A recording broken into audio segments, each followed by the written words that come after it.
In the 1970s, kids knew freedom that can't be explained. The school bell rang, and you vanished into unsupervised afternoons that shaped your entire childhood.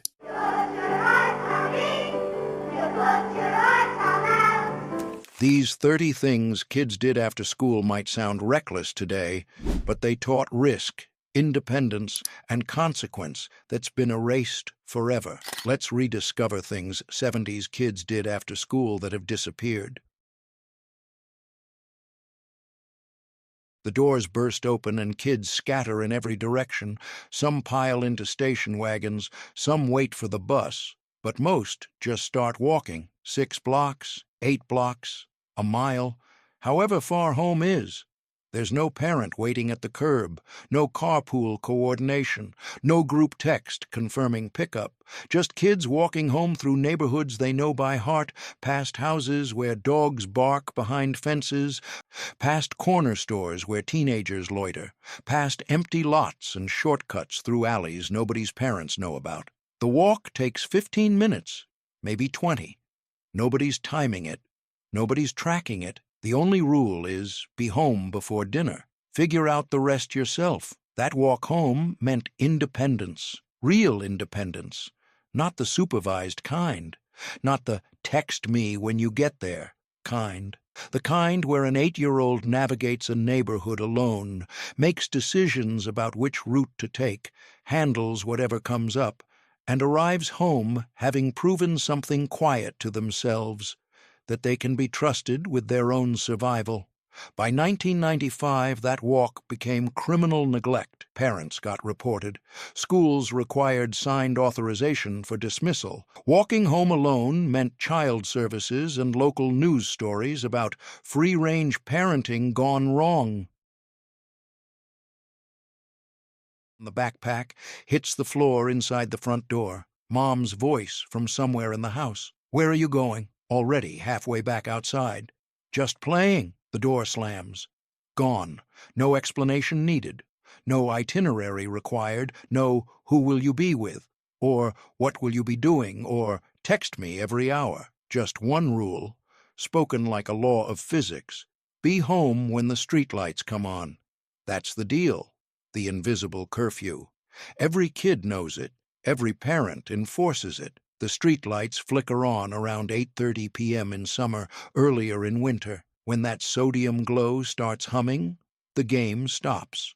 Bikes get abandoned mid-ride, conversations end mid-sentence. Everyone scatters toward home because being late means trouble, and nobody wants to test those consequences. The streetlight rule meant trust measured in hours. 4 hours, 5 hours, completely unsupervised, no phones, no check-ins, just kids and the neighborhood and the understanding that as long as you're home before those lights buzz to life, nobody asks questions about what happened in between. Grab the bike from the garage. Schwinn Stingray with the banana seat and ape hanger handlebars. Kickstand up. Pedal hard down the driveway and you're gone. No helmet, no pads, no reflective gear, just a kid and a bike and the whole neighborhood within range. 8 blocks to Danny's house, through 2 intersections, down the hill on Maple Street where speed builds until your eyes water and your heart pounds and you forget to breathe. Hair whipping back, wind loud in your ears. The feeling of speed without restriction, without foam, padding pressing against your skull, without chin straps or safety lectures or parents yelling, "Be careful," from the porch. Falling meant road rash, gravel embedded in palms, scabs on knees that took weeks to heal. But falling also meant learning, how to brake before turns, how to read pavement for gravel, how to bail without breaking bones. Riding without helmets taught risk assessment through consequence, not through warnings or statistics or worst-case scenarios, but through actual falling and actual pain and actual decisions about whether that hill was worth the speed. By 1990, helmets became law, required, enforced. Police stopped kids riding without them. Parents got fined. Bike shops wouldn't sell bikes without pushing helmet sales alongside.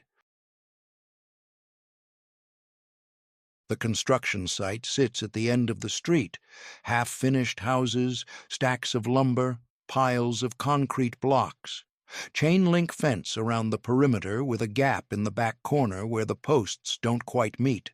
3 of them squeeze through after school. The site is empty. Workers gone for the day. Nobody around to stop them from climbing inside skeletal frames of houses, from stacking plywood into makeshift walls, from dragging scrap 2x4s into the corner and building something that's theirs.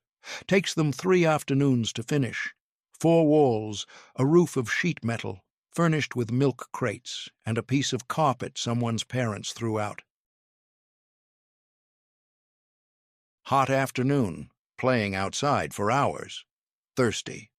The house is 50 feet away, but going inside means questions. What are you doing? Why are you so dirty? When's the last time you washed your hands? Easier to skip all that. Walk to the side of the house where the garden hose coils against the fence. Turn the spigot. Let it run for 3 seconds to clear the hot, rubber-tasting water that's been sitting in the hose since morning. Then drink straight from it. Mouth on the nozzle. Cold water that tastes like metal and rubber in summer. Drink until your stomach hurts. Then spray your friends. Then drink more. The hose is the neighborhood water fountain. Free. Convenient. Always available. Everyone did this. Nobody questioned it. No parent said, "That's not sanitary," or worried about bacteria or lead or whatever chemicals might be leaching from rubber sitting in the sun for 6 hours. By 2005, drinking from hoses became contamination concerns. Lead in old pipes. Bacteria in stagnant water. Parents brought water bottles outside. Installed filtered water systems. Forbid hose drinking entirely. 5 activities down, 45 to go. Notice something? Every single one required 0 adult supervision, 0 safety equipment, 0 permission. Just be home by dark and figure out the rest yourself. Today's kids text their location every hour and need permission slips for everything. That's the difference. That's what disappeared. There's a storm drain entrance at the bottom of the hill. Big concrete pipe, maybe 3 feet across, disappearing into darkness under the street. Someone says it connects to the river a half-mile away. Someone else says there's a whole network of tunnels down there. Only one way to find out. 2 flashlights between 3 kids. Crawl inside. The concrete is cold, damp, smells like rust and earth. Voices echo weird. Everything sounds bigger than it is. 50 feet in, there's graffiti on the walls. Evidence that other kids have been here before. Further in, there's an old shopping cart. A deflated basketball. Things that washed in during storms and never washed out. Exploring storm drains meant adventure in the literal underground, mystery in the dark. The thrill of being somewhere secret, somewhere most people never thought about, somewhere that felt like discovering hidden rooms in a house everyone thought they knew completely. By 1988, storm drains became death traps. Flash flood warnings got serious. Kids drowned. Cities installed bars across entrances, posted signs, fenced access points. Today, storm drains are sealed, monitored. Kids caught inside mean emergency services and panicked parents and news stories about lucky escapes. Big oak tree in the front yard, lowest branch at 6 feet. Jump, grab, pull yourself up, then climb, branch by branch, 15 feet, 20 feet, until the branches get thin and the whole tree sways when wind blows. Sit up there for an hour, reading a book, eating an apple, watching cars go by. The world looks different from 20 feet up, smaller, manageable, like maybe things make more sense from higher perspectives. Climbing trees taught balance the hard way. Which branches held weight, which ones cracked under pressure. How to test before trusting, how to move smoothly without rushing, how to climb down, which is always harder than climbing up. Falling meant broken wrists, sprained ankles, concussions, happened to someone in every neighborhood. Everyone knew the kid who fell out of the tree behind the school. The warning didn't stop anyone from climbing. It just made everyone more careful. By 1998, climbing trees became homeowner liability. Insurance nightmares. What if someone falls? What if they sue? Supervised tree climbing companies emerged. Harnesses, certified instructors, waiver forms. Recess ends, but the game doesn't. Parking lot behind the school. 2 teams. Boundary lines scratched in the asphalt with rocks. 1 ball, red rubber, heavy, the size of a volleyball. Hard enough to hurt. Rules are simple. Hit someone, they're out. Catch the ball, throwers out. Last team standing wins. No headshots, but everything else is fair game. The ball moves fast, stings when it hits, leaves red marks on arms, welts on legs, bruises that last 3 days. Getting hit in the stomach knocks the wind out. Getting hit in the face, even though headshots aren't allowed, happens anyway. Bloody noses, split lips, walk it off, and keep playing. Walking to the store alone meant autonomy in miniature, making decisions, handling money, navigating streets, interacting with adults without parents translating, all skills learned through repetition, not instruction. By 1995, corner stores became danger zones, strangers lurking, unsafe neighborhoods. Parents stopped letting kids walk alone. Gas stations replaced corner stores anyway. No more penny candy in glass jars, everything prepackaged behind plexiglass. Today, kids don't walk to stores. Parents drive them, or order candy online and it arrives in 2 days. That solo mission with a quarter in your pocket, gone, and independence measured in blocks, replaced by independence measured in screen time allowances and app permissions, different currency entirely. Driveway engineering project. 2 cinder blocks stolen from the construction site down the street. 1 sheet of plywood found behind the garage. Stack the blocks. Lay the plywood across. Instant ramp. Steep angle.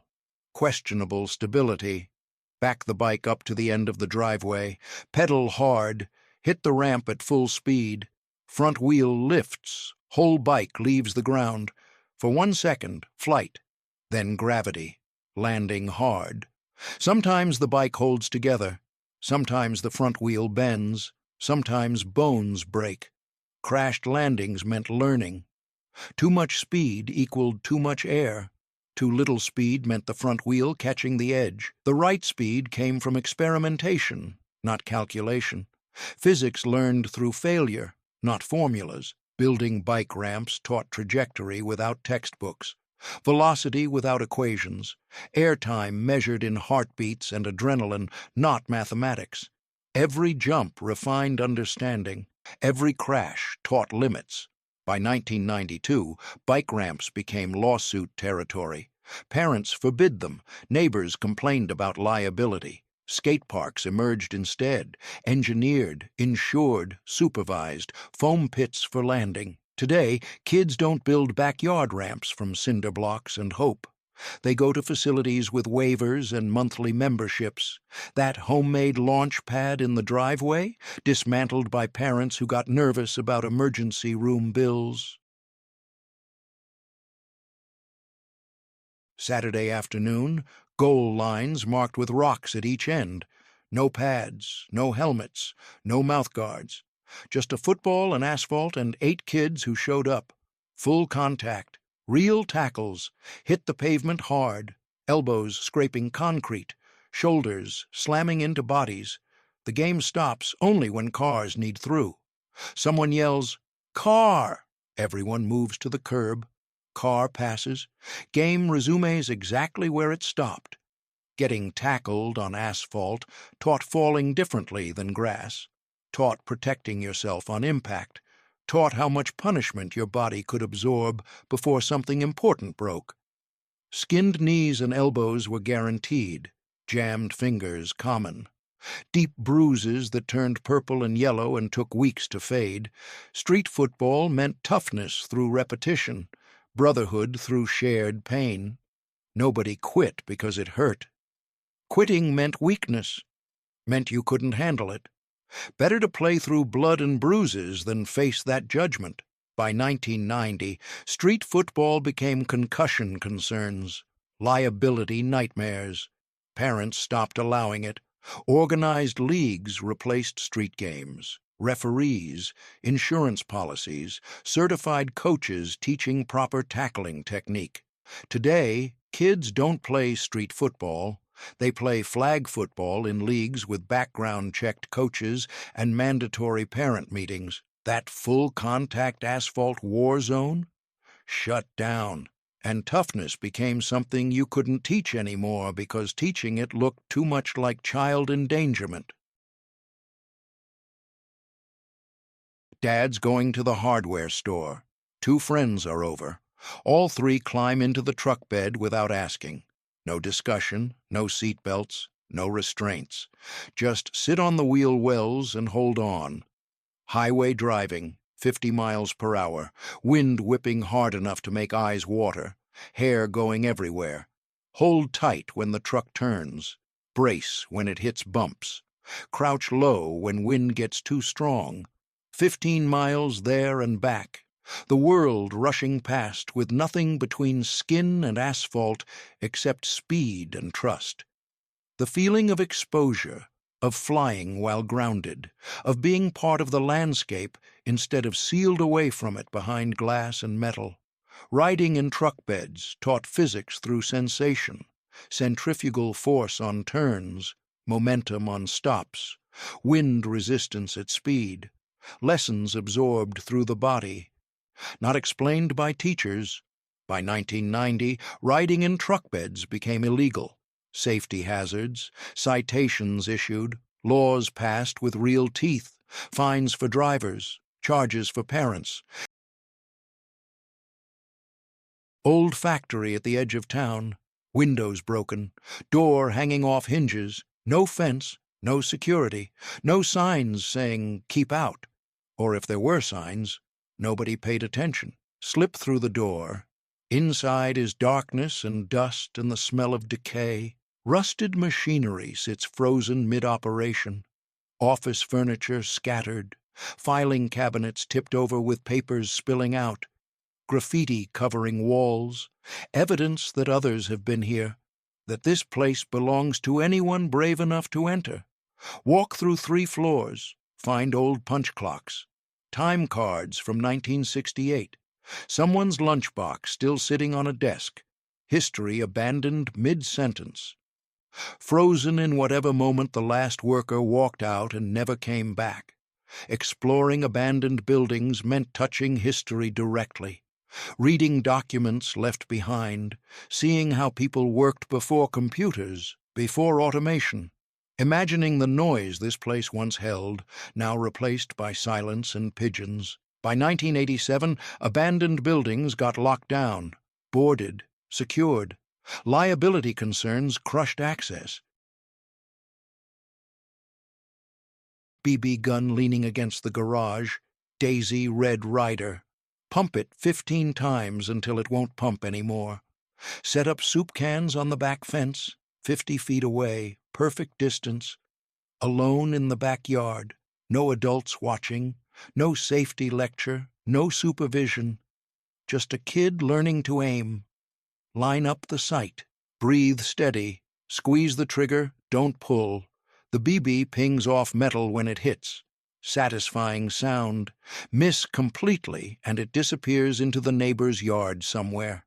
Target practice taught patience, breath control, steady hands, respect for weapons through handling them, not through classroom presentations about gun safety. Learning came from experience, ricochets, teaching about angles, broken windows, teaching about consequences. By 1995, BB guns became weapons concerns. School shootings changed everything. Parents locked them up, required supervision. Some states passed laws about storage and access. Bored Saturday afternoon. Think about calling Amy, but easier to just walk over 4 blocks. See if she's home. See if she wants to hang out. Sometimes spontaneous works better than planned. Walk up to the door, knock, wait. Amy's mom answers. Is Amy home? Sometimes yes, sometimes no. Sometimes she's busy. Find out in real time. No advance coordination, no text confirmation, no let me check if she's free. Just knock and deal with whatever answer comes. Walking over unannounced meant facing uncertainty, dealing with disappointment if plans didn't work out. Social courage, knocking on doors without knowing what reception waited behind them. Real-time interaction, immediate feedback, no screen to hide behind. By 2000, unannounced visits became rude, inconsiderate. You should have called first. Cell phones made pre-coordination not just possible, but expected. Required 15 activities down, 35 to go. Notice the thread? Every single one required showing up, in person, face-to-face. No texts, no coordination, no digital confirmation. Just walking over and knocking and dealing with whatever happened in real time. Today's kids schedule everything 3 days in advance through Snapchat. Different universe entirely. School ends. Playground empties slowly. 5 kids sitting in a circle on the asphalt, baseball cards spread out in front of them. Tops, 1977 series, bent corners, gum-stained edges. Some cards more valuable than others, but nobody has price guides. Value is whatever someone will trade for it. Negotiations start. I'll give you 2 commons for that Reggie Jackson. No way, Reggie's worth at least 4. 3 and you throw in that Pete Rose. Back and forth. Reading faces, sensing desire, learning who's bluffing and who really wants what they're asking for. Trading baseball cards taught economics without money, negotiation without scripts, reading people without instruction, learning that value isn't fixed, it's perceived, that scarcity creates demand, that reputation matters, that walking away from bad deals preserves future bargaining power. By 2000, card values became standardized. Price guides, online databases, eBay comparisons. Trading became calculated, researched. Everyone knew exactly what cards were worth. Negotiations died because information killed uncertainty. Garage project, scrap 2x4s, 4 wagon wheels, rope for steering, no engine, gravity-powered. Build it in an afternoon with Dad's tools. No blueprints, no instructions, just figure it out as you go. Roll it to the top of Maple Street Hill, the steepest hill in the neighborhood. Climb in, push off. Gravity takes over, 30 miles per hour. Steering barely works. Pull the rope left to turn left, hope for the best. Brakes are feet dragging on pavement. Bottom of the hill approaching fast. Aim for the grass. Miss, hit the hedge, crash, scraped arms, bent frame. Laughing anyway. Building go-karts taught engineering through failure. Learning about friction and momentum not from textbooks, but from crashes. Discovering which designs worked by testing which ones didn't. Physics as direct experience, not abstract concept. By 1993, homemade go-karts became liability concerns. What if wheels fall off? What if steering fails? What if kids get hurt? Pre-made go-karts appeared, store-bought, engineered, safe, with actual brakes and tested components. Today, kids don't build go-karts from scrap. They buy electric ones from Walmart, with maximum speed limits and automatic braking systems and parental controls. Summer night. Streetlights just came on. 10 neighborhood kids gather in the cul-de-sac, kick the can. 1 soup can in the middle of the street. Game starting. Rules. 1 kid guards the can. Everyone else hides. If the guard tags someone, they're caught and have to wait by the can. But if someone kicks the can before getting tagged, everyone goes free and the game starts over. Hiding in darkness. behind cars, in bushes, drainage ditches, shadows everywhere, waiting for the right moment to sprint from hiding and kick the can before getting tagged, heart pounding, trying not to breathe too loud, timing the run perfectly. The game lasts hours. Parents sitting on porches, watching but not interfering, just supervising from distance, making sure nobody gets hurt, but letting the game run its course. Kick the can taught strategy in real time, stealth, risk assessment, when to move and when to stay frozen, reading situations, making split-second decisions based on incomplete information. Getting home from practice. Usual route takes 30 minutes. Railroad tracks cut through the industrial district. Walk the tracks, and it's 15 minutes. Easy choice. Balance on the rail, one foot in front of the other, arms out. When balance fails, step down to the gravel, get back up, keep walking, listen for trains, feel for vibration in the steel, jump off when needed. Trains run predictable schedules. Everyone knows the times. 4:45 eastbound, 6:15 westbound. Walk between them and everything's fine. Walking tracks taught balance literally, but also navigation, finding efficient routes, reading infrastructure, understanding train schedules without being taught them, learning to sense danger before seeing it. Vibration travels through rails before sound reaches ears. By 1985, railroad tracks became trespassing territory, illegal, enforced. Train companies posted signs, police issued citations, schools sent letters warning about dangers. Fence as a ladder, climb up, swing leg over, pull up onto the garage roof, 12 feet above the ground. Sit up there for hours, best seat in the neighborhood, watch everything. Who's coming? Who's going? Who's fighting? Who's friends today? The roof is a throne, a lookout tower, an escape from little brothers and parents asking about homework and everything happening at ground level. Up here, perspective shifts. Problems look smaller, world feels manageable.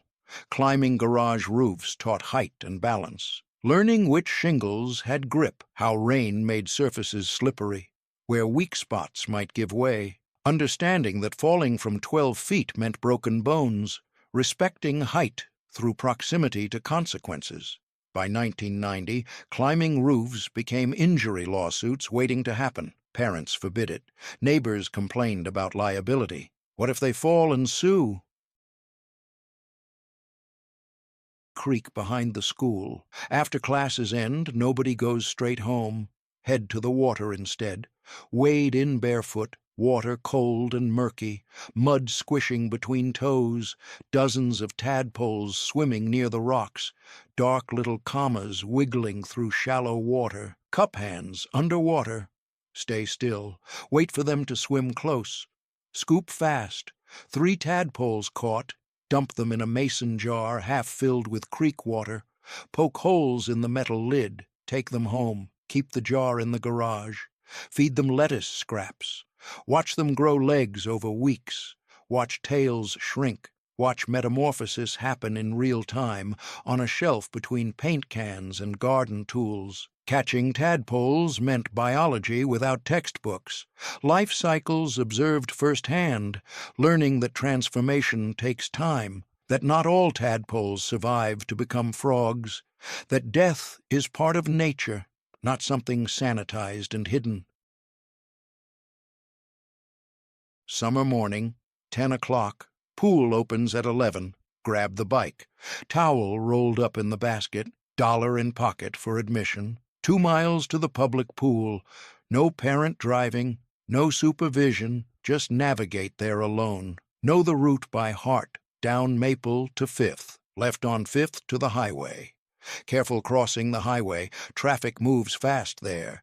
Then 3 more blocks to the pool. Lock the bike in the rack. Hope it's still there later. Pay admission. Swim for 4 hours. Sunburned and exhausted. Ride home. The journey was half the point. Getting there independently. Navigating traffic. Making decisions about when to cross streets. Which route to take. whether to stop at the store on the way home for a popsicle. Riding to the pool alone taught navigation and independence in equal measure, building confidence through repetition, expanding the radius of known territory, understanding that distance wasn't a barrier. It was just something you moved through. By 1998, riding to pools alone became unthinkable. Too far, too dangerous, too much could go wrong. Parents started driving. Junkyard at the edge of town. Chain-link fence with a hole in the back corner. Slip through after school. Inside is chaos organized by rust. Stacks of cars. Washing machines with doors ripped off. Refrigerators, engine blocks, piles of scrap metal. No security, no guards, just acres of abandoned machinery. Climb inside cars. Pretend to drive. Turn steering wheels attached to nothing. Shift gears that don't connect to transmissions. Build forts from corrugated metal sheets. Explore washing machines large enough to climb inside. Find treasures. Old hubcaps, chrome bumpers, steering wheels that could be repurposed for something. After school hustle, wagon pulled from the garage, walk through alleys and empty lots, collecting glass bottles, Coke, Pepsi, 7-Up, beer bottles, 5 cents deposit each, sometimes 10 cents for the bigger ones. Find 20 bottles in an hour, heavy glass clinking against itself in the wagon. Pull it to the corner store. The man behind the counter counts them. $1. Sometimes $1.50 if it was a good day. Cash in hand. Actual money earned through work. Buy candy with some. Save the rest. This is income, not allowance, not gifts.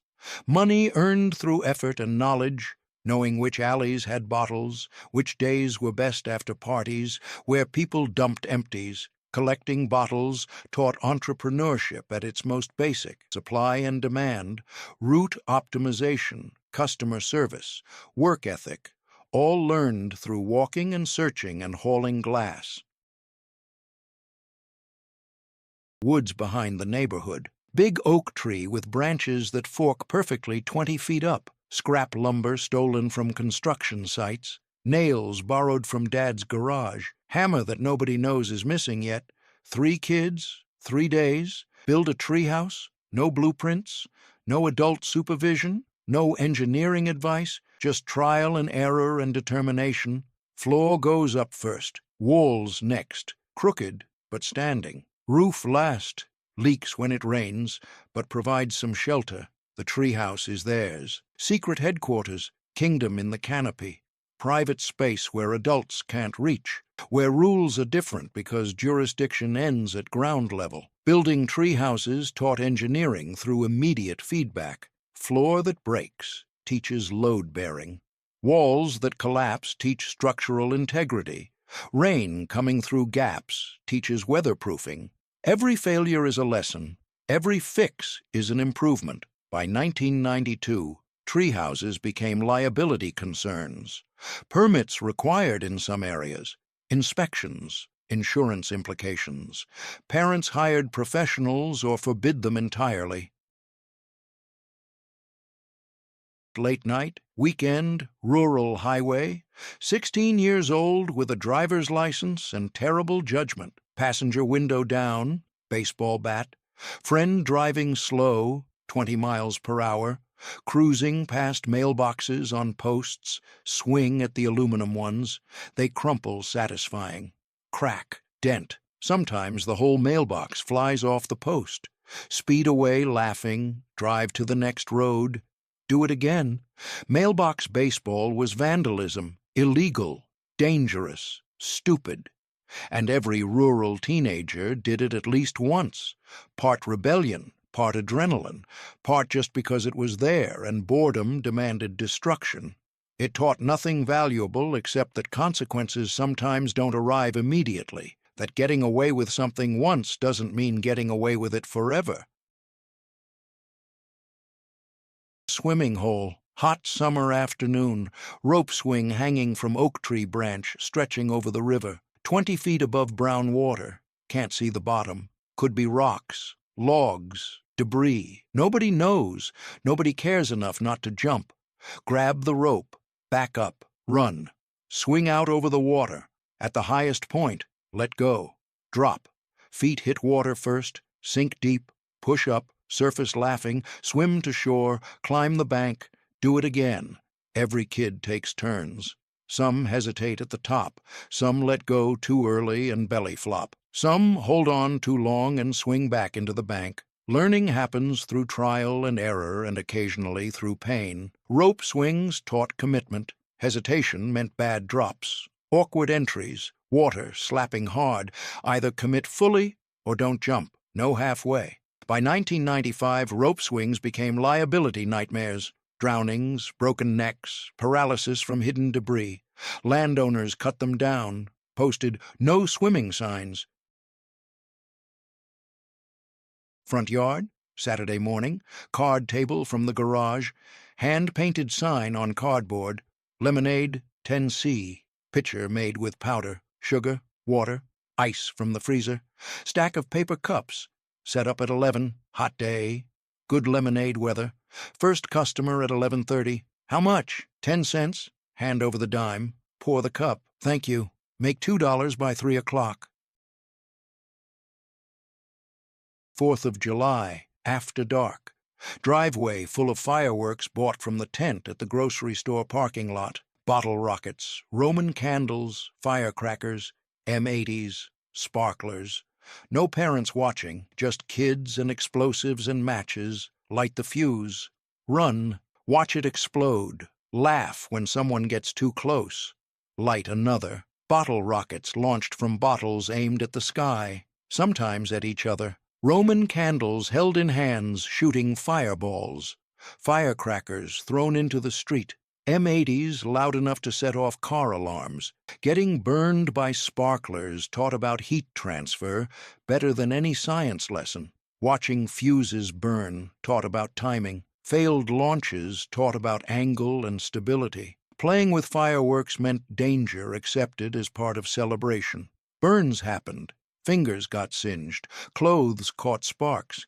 Everyone kept playing anyway. By 2000, fireworks became adult-only. Parents supervised. Many states banned consumer fireworks entirely. Fines for illegal possession. Criminal charges for certain types. After school, woods behind the neighborhood. No phone, no GPS. No way to call for help if something goes wrong. Just walk in and explore. Follow the creek upstream. Find a deer trail. Follow that. Mark trees with chalk so the way back is findable. 3 hours of walking, discovering clearings, finding old foundations from houses that burned down decades ago. Seeing how far the woods go, get lost once. Panic for 10 minutes. Find the creek again. Follow it back to familiar territory. Relief mixed with accomplishment. Got lost. Got found. Survived. Exploring woods taught navigation without technology, reading moss on trees, following water, backtracking when lost, understanding that being lost is temporary if panic doesn't take over, that finding yourself requires being willing to be lost first. By 2005, letting kids explore woods alone became neglect. Irresponsible. Parents demanded phones. Text me every 30 minutes. Constant contact required. Too far to walk.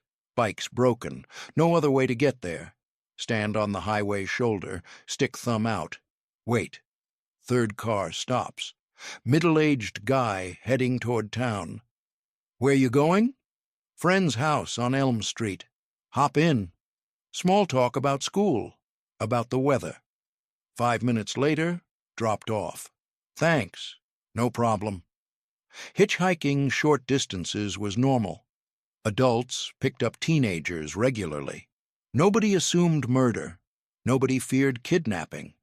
Community operated on trust that most people were decent, that helping someone get somewhere was just what you did. It meant mobility without cars, access without parents, learning to read people quickly, trusting gut instinct about which cars felt safe. making split-second decisions about whose vehicle to enter.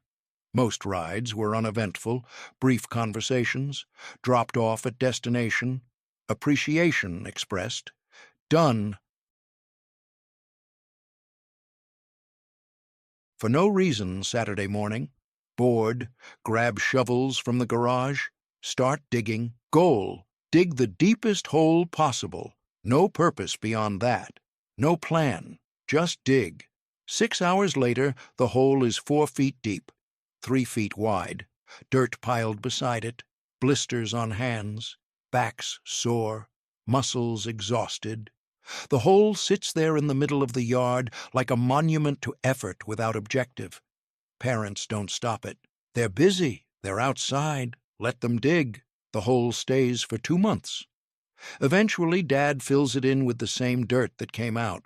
But those 2 months it sits there as proof that work creates change, even when that change is just absence. Digging holes taught labor in its purest form. Physical exhaustion. How hard actual digging is compared to imagination. Blisters forming, muscles screaming, soil layers revealing themselves, topsoil, then clay, then rock. Long walk home from a friend's house. 3 miles. No sidewalk. Just walk along the highway shoulder. Cars passing at 60 miles per hour. 3 feet away. Walk facing traffic like Dad taught. Step further onto the shoulder when semis pass. Keep walking. This is just how you get places in rural areas. No bus service, no bike lanes, no alternatives. Walk the shoulder or don't go. Simple math. Walking highway shoulders taught spatial awareness. Hearing cars approach from behind. Gauging their speed. Knowing when to step aside. Understanding that drivers don't always see pedestrians. That visibility matters. That dusk is the most dangerous time. Learning through exposure to real danger, not simulated scenarios. 3 miles takes an hour. Plenty of time to think, to watch landscape, to understand distance not as numbers on a map, but as time spent moving through space. Every walk building mental maps. Landmarks noticed, routes memorized. Behind the elementary school. After classes end, head straight there. Gather rocks, big ones, stack them across the creek, building a dam. 2 hours of work. Water starts pooling behind it, creates a small pond. Deep enough to wade in, deep enough to change the creek's behavior. Current rerouted, pressure building, testing the structure. The dam lasts 3 days, until heavy rain washes it away. Then rebuild, stronger this time. Different design, learned from failure. Building creek dams taught hydraulics through direct experience. Water pressure, weak points. How water always finds a way through. How to reinforce. How to redirect flow. Physics not as equations, but as force felt against stacked stones. Every failure taught something. Bottom stones need to be larger. Gaps need filling with smaller stones. Upstream face needs to angle correctly. Learning that came from watching water move, not from textbooks explaining it. Automatic car wash on 5th Street. Feed quarters into the slot. Timer starts. Ride the bike in before the water starts. Soap sprays from all sides. Thick foam. Brushes spinning. Duck low. Keep pedaling. Blinded by soap. Water blasting. Pressure from every direction. Can't see. Can't hear anything but machinery. Just keep moving forward. Don't stop. Stopping means getting trapped in spinning brushes. Emerge on the other side. Soaked. Bike dripping, adrenaline pumping, alive, laughing, terrified, exhilarated, all at once. Friends waiting outside cheering. Now their turn. Everyone has to do it. Rite of passage. Riding through car washes taught nothing practical. Pure stupidity, pure thrill. Learning only about fear and commitment, and the chickening out halfway meant getting stuck with nowhere to go and spinning brushes coming at your face. 35 activities down, 15 to go. Every single one involved physical space, real terrain, creeks, highways, forests, woods, yards, streets. Kids moved through actual world, unmonitored, unmapped. Today's kids move through apps, virtual spaces, monitored, tracked, curated. They navigate screens, not streets. Different geography, different childhood entirely. Train tracks outside town. 5 kids standing on the rails. Train coming. Mile away, whistle blowing. The game. Last one to jump off wins. Train gets closer. Whistle louder. Ground vibrating. Hearts pounding. Everyone trying not to look scared, trying to look calm, like standing in front of approaching trains is normal, is fine.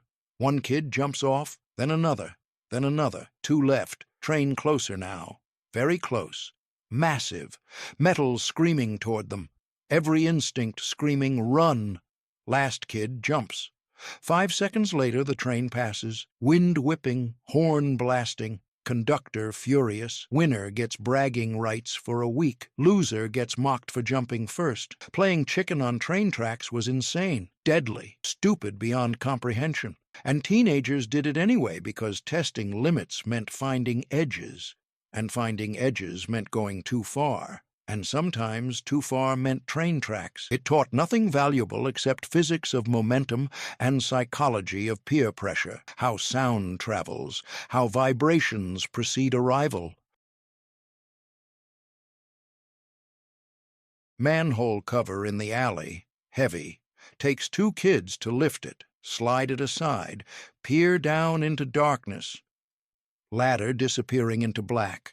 First kid climbs down, then second, then third, 15 feet down. Flashlights illuminate concrete tunnels, 4 feet wide, tall enough to crouch walk. Dry this time of year. Air smells like wet concrete and rust and something else unidentifiable. Explore 300 yards, find graffiti on walls. Old bottles, evidence of previous explorers. The echo is incredible. Voices bounce forever. Water drips somewhere distant. Every sound amplified and distorted. 90 minutes underground, then climb back up, replace the cover, tell no one. Sewer exploration meant fear conquered, darkness navigated. The forbidden underground was accessed. Learning about claustrophobia, about echo navigation, about the difference between storm sewers and sanitary sewers, about reading watermarks on walls to know when to leave before rain.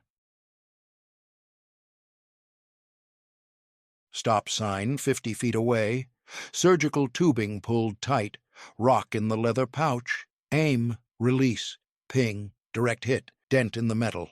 Cheering, high fives, now aim for the speed limit sign. Miss, try again, hit, another dent. 2 hours of target practice, stop signs, speed limit signs, yield signs. Every hit means points, every miss means ridicule. Keep score. Competition sharpens skill. Slingshot target practice taught marksmanship, physics, understanding trajectory and tension, learning about angles, wind compensation, distance estimation, all through trial and error, through missing and hitting and figuring out why. Breaking a streetlight meant running. Getting caught meant consequences, real ones. Parents got billed for replacement. Punishment lasted weeks. Learning about risk and reward, about when vandalism crosses from harmless to costly. By 1992, shooting signs became vandalism charges. Property destruction prosecuted seriously. Municipalities cracked down hard. Replacement costs billed to parents. Fines increased dramatically. Slingshots confiscated. Friday night. Empty lot at the end of the street. Pile wood in the center. Scrap lumber. Dead branches. Cardboard boxes. Old pallets. Anything that burns. Light it. Flames shoot 15 feet high. Heat radiates 50 feet in all directions. Smoke visible for blocks. 8 kids standing around it. Faces orange in the firelight. talking, laughing, watching flames consume wood. Nobody stops them. No fire department, no police, no neighbors complaining. Just kids and fire and night. Feed the fire, keep it going, stay until midnight. Let it burn down to coals. Kick dirt over embers. Walk home smelling like smoke. Building bonfires taught fire management, how fast flames spread, how much heat large fires generate, how smoke behaves in the wind, where to stand so smoke doesn't blind you, how long wood burns, which materials create dangerous sparks. 40 activities down, 10 to go. See what's missing? Adults. Every single one happened without adult presence, without supervision, without intervention. Kids figured it out themselves, learned through doing, through failing, through getting hurt sometimes. Today, adults hovering over everything, supervising, protecting, preventing, different childhood entirely. Water tower on the edge of town, 100 feet tall, ladder running up the side, chain-link fence around the base with gaps. Slip through, start climbing, 20 feet up, 50 feet up.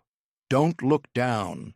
Keep climbing, 100 feet up. Reach the catwalk, circling the tank. Sit there. View stretches for miles. Town below looks tiny. Cars like toys, people invisible. Sit up there for an hour. Wind stronger at this height. Cold even in summer. But the view makes it worth it. Climbing water towers taught absolute concentration. No room for mistakes at 100 feet. Every hand placement matters. Every foothold needs testing. Fear managed through focus, through moving one step at a time, through not thinking about the total height, just the next rung. Getting to the top meant conquering fear, proving capability, earning bragging rights that lasted months. Big drainage pipe, 4 feet in diameter, disappears into the hillside, leads somewhere under the neighborhood. Nobody knows exactly where, only one way to find out. Flashlight. 2 friends. Crawl inside, concrete damp, echoes loud, voices distorted. Move forward, 50 feet, 100 feet. Pipe branches. Choose left, keep going. Find where pipes from different streets connect. Underground junction, water trickling through, graffiti on walls, names, dates, evidence of previous explorers going back years. Keep exploring. Eventually reach another opening, different street, half-mile from where started. Exit there, walk back above ground. Mental map forming of the hidden network beneath streets. Drainage pipe exploration taught underground navigation, spatial reasoning, how neighborhoods connect beneath surfaces, how water flows, how infrastructure works invisibly. Roofs almost touching, 2-foot gaps, same height, perfect for jumping. Start on the first roof, run, jump to the second. Land, keep running. Jump to the third, fourth, fifth, 6 garages in a row. Sprint, jump, land rhythm. Don't stop. Stopping means thinking. Thinking means hesitating. Hesitating means falling. Make it to the end. Climb down. Do it again. This time faster. Rooftop jumping taught commitment. Hesitation meant failing. Had to commit fully to every jump. Trust speed and momentum. Trust that landing would work if takeoff was right. No halfway, no second guessing. Learning about momentum physics through necessity, about how speed carries across gaps, about landing without breaking ankles, about rolling to absorb impact. Weekend, workers gone, heavy equipment sitting idle, bulldozers, backhoes, dump trucks, front-end loaders, all unlocked, keys in some of them. Climb into the bulldozer cab. Sit in the operator's seat, hands on controls. Pretend to operate it. Move levers, turn steering wheel. Feel the size and power of the machine even when it's off. Climb the dump truck. Stand in the bed.